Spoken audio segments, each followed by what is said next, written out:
மக்கள் திலகம் எம்ஜிஆருக்கு அவரது மாபெரும் வெற்றிக்கு காரணம் கொடையா கொள்கையா? கொடை பற்றி கூறிவிட்டார்கள். கொள்கை என்று சொல்லும் அணியின் தலைவர் திரு எம்.ஜி. பிரசாத்.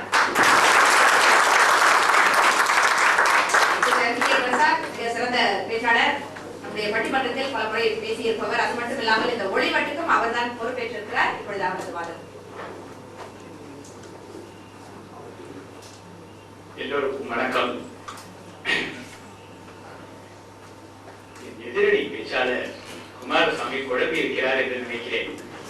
ஏனென்றால் எம்ஜிஆரின் வெற்றிக்கு காரணம் கொடையா கொள்கையா? அவருடைய கொள்கை, மற்றவங்களோட கொள்கை இல்லை.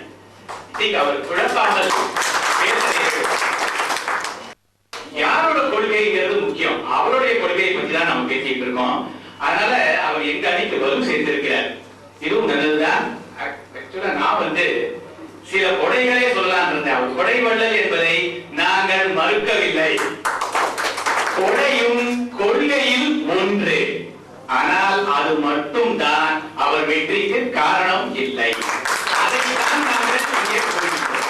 நீங்க கொடையை பத்தி நீங்க இன்னும் சொல்லலன்னா நானே இன்னொரு 4-5 சொல்லிடுறேன். இன்னும் நிறைய இருக்கிறது. அவர் கொடை செய்ததில்லை. கொடை வள்ளல் என்பது எல்லோருக்கும் ஏற்கக்கூடியது. நான் அதை வாங்கிடவும் வரவில்லை.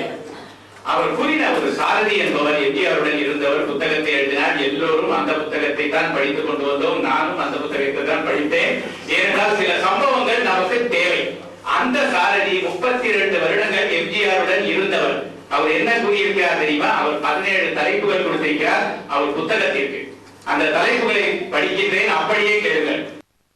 மனிதாபிமானம், நிர்வாகத்திறன், கூர்ந்த மதிநுட்பம், இலக்கிய புலமை, நன்றி மறவாமை, சாதனை பாராட்டுதல், மனமிறங்கிய மகராசன், மாற்றாரையும் மதிக்கும் உயர் பண்பு, அள்ளி கொடுத்த அமுத சுரபி, போதையை ஒதுக்கிய நவீன காந்தி, சாதனை சரித்திரம், மூத்தோரை மதித்த முதல்வன், நாடகங்களே நடிகர்களின் கல்லூரி என கூறியவர்.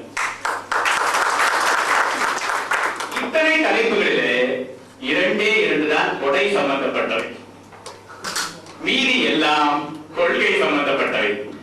இருந்தாலும் நானே அந்த புத்தகத்தில் சிலர் ஆச்சரியப்பட்டேன். நான் எம்ஜிஆர், கலைஞர் இருவரும் முதல்வர், அண்ணா மூவரும் முதல்வராக இருந்த போது நான் அங்கு படித்துக் கொண்டிருந்தேன். இருந்தாலும் சில சம்பவங்கள் நான் கல்லூரியிலோ பள்ளியிலோ படிக்கிறதால் ஞாபகம் இருந்ததில்லை. இதை படித்த விழிப்புணர்வு ஏற்பட்டிருக்கு.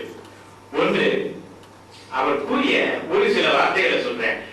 நடுவரை பொழுது கூறிய ஒரு பாடல் போல், அந்த பாட்டை எழுதியது எம்ஜிஆர் அல்ல, இசையமைத்தது எம்ஜிஆர் அல்ல, ஆனால் எம்ஜிஆர் பாடினார் என்று கூறினார்.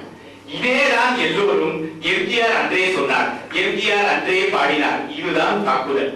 திரைப்படம் பட்டி தொட்டிகளிலும் நேராக ஒரு தாக்குதல் இருக்கிறது. இதை எம்ஜிஆர் தெரிந்து கொண்டுதான் அவர் வாழ்நாளில் அந்த திரைப்படமே அவருக்கு கொள்கை, தத்துவம் எல்லாம் முடிந்தது. எதற்காக நான் கூற வருகிறேன் என்றால், எம்ஜிஆரின் பாடல்களை கூறும்போது நான் ஒரு டிவிடியை பெற்றேன். எம்ஜிஆரின் தத்துவ பாடல்கள் அப்படின்னு தான் தலைப்பு கொடுக்கிறாங்க. சிவாஜியின் பாடல்கள் என்றால் சோகம், சோகத்தில் இன்பம், சோக பாடல்கள், குடும்ப பாங்கான பாடல்கள். முக்கியமாக நான் சில பேரை கேட்டிருந்தேன், பட்டுக்கோட்டை சிவாஜிக்கு பாட்டு எழுதியிருக்கிறாரா என்று. நிறைய பேர் 1-2 காதல் பாட்டுகள் இருந்தன. கடைசியில் நான் ஒரு பாடலையும் பொறுக்கி எடுத்திருந்தேன். அது அமரதீபம் என்ற பாட்டு பட்டுக்கோட்டை எழுதியது. அது ஒரு காதல் பாட்டு.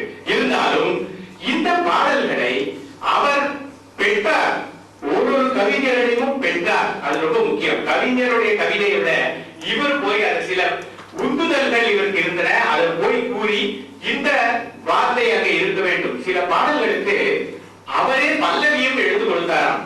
சில இசையமைப்பாளர்களுக்கு இந்த பாடல் இந்த வரியில் தான் ஆரம்பிக்கணும், அதுக்கப்புறம் நீங்க என்ன வேணாலும் கொடுத்தோங்கன்னு சொல்லி இருக்கிறார்.